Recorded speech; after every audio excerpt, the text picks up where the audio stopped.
Kilala ang probinsya ng Pangasinan bilang pinakamalaking producer ng bangus sa Pilipinas. Ang 9 bilyong pisong industriya, biyaya kung ituring lalo't katumbas ito ng napakaraming trabaho. Pero sa kabila nito, dumadaing at humihingi ng suporta ang mga fish farmers para matustusan at maisalba ang kanilang kabuhayan. Si Tina Panganiban Perez on assignment.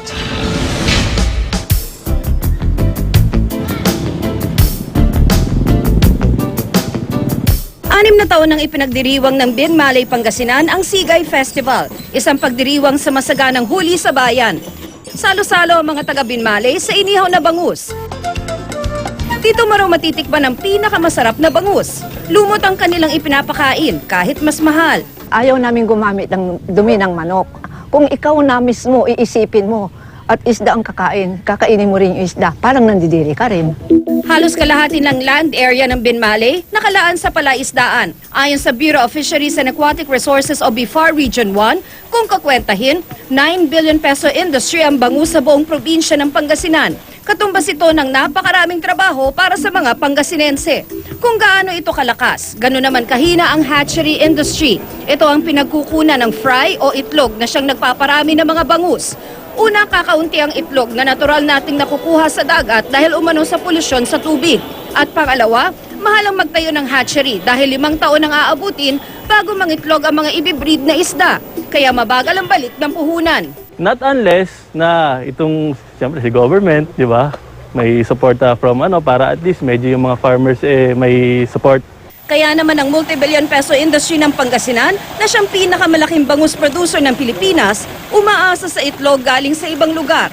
Bahagi nito'y galing sa Sarangani at marami ang galing sa Indonesia. Ang kaso ayon sa BIFAR Region 1, may usap-usapang titigil na sa pag-e-export ng itlog ang Indonesia. Yun ang ating nakuha sa industry players, no? Yung mga merong access doon sa Indonesia. Kung mangyari yon, malaki ang impact sa ating industriya ng pagbabangus. Hindi naman nababahala ang mga taga Binmaley sa balitang ito. Kasi mayroon po tayong malaking hatchery sa Jinsan, talagang nagpo-produce din ng maraming bangus fry. Ang Binmaley is engaged siya sa mga fish ponds lang. But if you consider the totality ng ating requirement to produce food that is within the food security level, ay kailanganin mo talaga mag-import. Pahirapan pa rin daw ngayong kumumbinsi sa mga negosyanteng mamuhunan sa hatchery, pero kailangan na raw itong gawin. Bilang paunang lunas, inilunsad ng BIFAR ang National Broodstock Development Program. Sa ilalim nito, ang gobyerno ang magbibreed ng mga isdang mangingitlog, na siya namang ipapahiram nila ng libre sa mga mangingisda.